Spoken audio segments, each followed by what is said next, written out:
Welcome to part 7 of Movement for the Immune System. Today I'm going to be talking a little bit about stress and how our body responds to it and how we can release it. And first let's just talk about a little bit about kind of the stress response. I think probably most people have heard that stress is not great. I mean, we all know stress is not great, but that it has negative effects on our long-term and short-term health and can really compromise some things going on in the body, and that includes the immune system. So learning how to release stress from your mind and your body is not only great for your mental health, but also great for your physical health. And one of the ways you can do that, and potentially one of the best ways, is through exercise, especially if you can get movement that is a little bit more of a moderate intensity, so something that gets your heart rate up, or gets you kind of breathing a little bit heavier. Those are great ways to release stress, and also you get the benefits of the endorphins that make you feel better. Mostly I've been showing you some kind of more gentle stretching type exercises, so I just wanted to mention that those are great, and they can also be great for relaxation and stress reduction.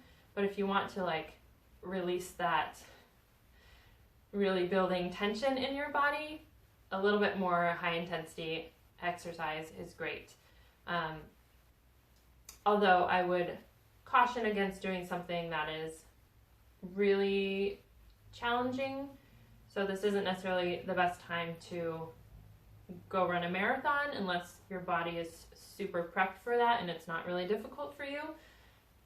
Because doing a larger, more challenging activity like that can actually suppress the immune system. I think I might have mentioned that in the first video. I can't remember now.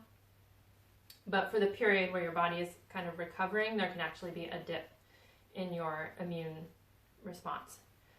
So sticking to kind of more frequent, low intensity movement or exercise, however you want to think of that, and then also once a day if you can, getting 20 to 60 minutes of something a little bit more intense that gets your heart rate up and gets you breathing heavily that's kind of like a magic combination for releasing stress physically.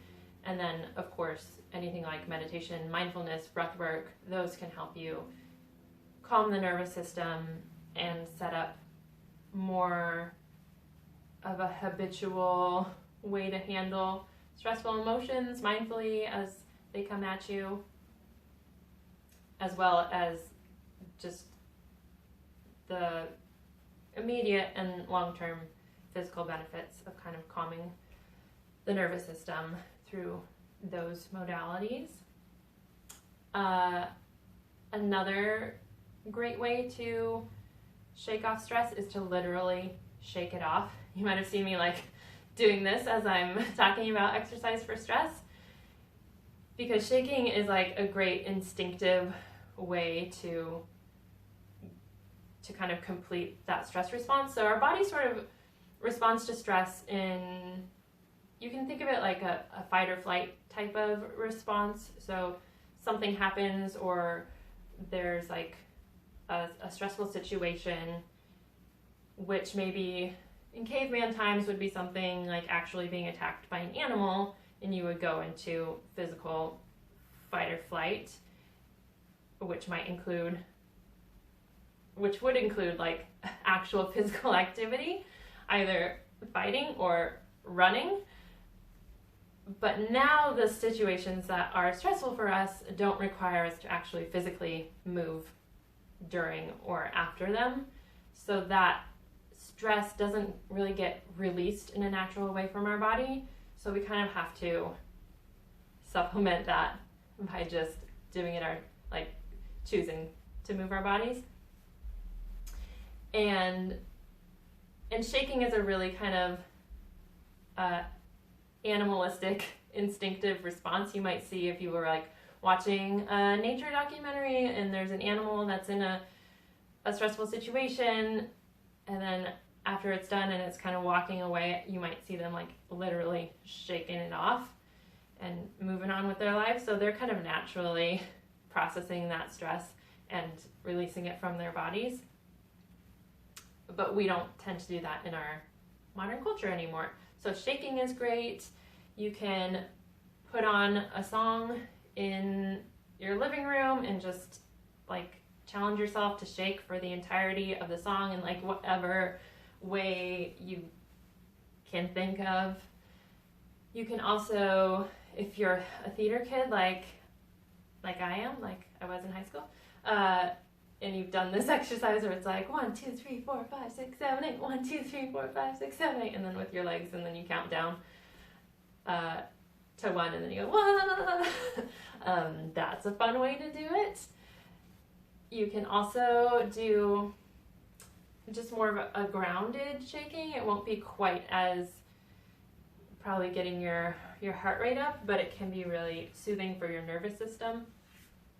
And I'm going to get cut off in my upper body, but I'll show you what I'm talking about, which is just to stand in a nice kind of grounded position and bend your knees slightly, and then you just bounce. So you kind of let your upper body completely relax and respond to the bouncing, and you do this for like a while, and you can let it gradually get bigger, or you can decrease it, just whatever feels right to you.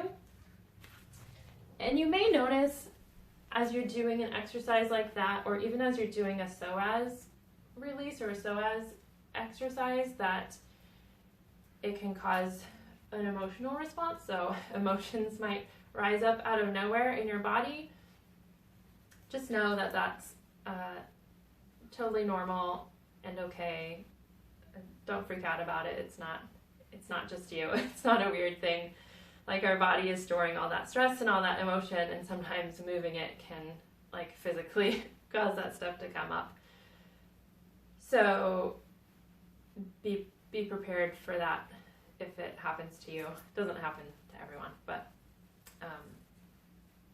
it might happen, especially if you have experienced trauma in your life and you're really holding a lot of kind of suppressed emotions and stuff like that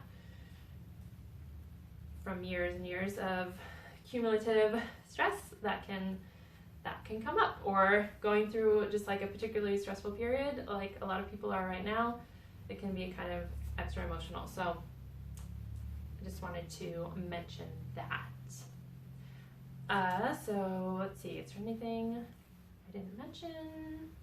I'm not sure, but if I think of something that I skipped over, I will come back to it. Oh, I did want to also mention exercise, like more moderate to high physical activity, is also going to most likely help you sleep better, which is going to reduce stress and support the immune system. That's a good cycle. And one other thing. Oh, I guess like improve cognitive function. So maybe I need to exercise more. And it actually can, when you are going through a really stressful period, if you are struggling with like paying your rent, losing your job, having your kids home on an extended spring break, those types of things, if enough is going on that you kind of are in survival mode, your brain does sort of start to put on blinders, and it's really focused on those stressful things. And sometimes that actually means that it's not picking up on creative opportunities or solutions as much. It's not, that kind of creative aspect gets shut down a little bit, and that kind of like big picture gets shut down a little bit because it's like gone into survival mode. So working on reducing your stress, releasing your stress can also help you sometimes start to get that creative brain thinking. So if you have found yourself in a situation that is stressful and you don't know what to do about it, sometimes actually moving more and doing other things to reduce your stress can free up your brain to see new opportunities and solutions.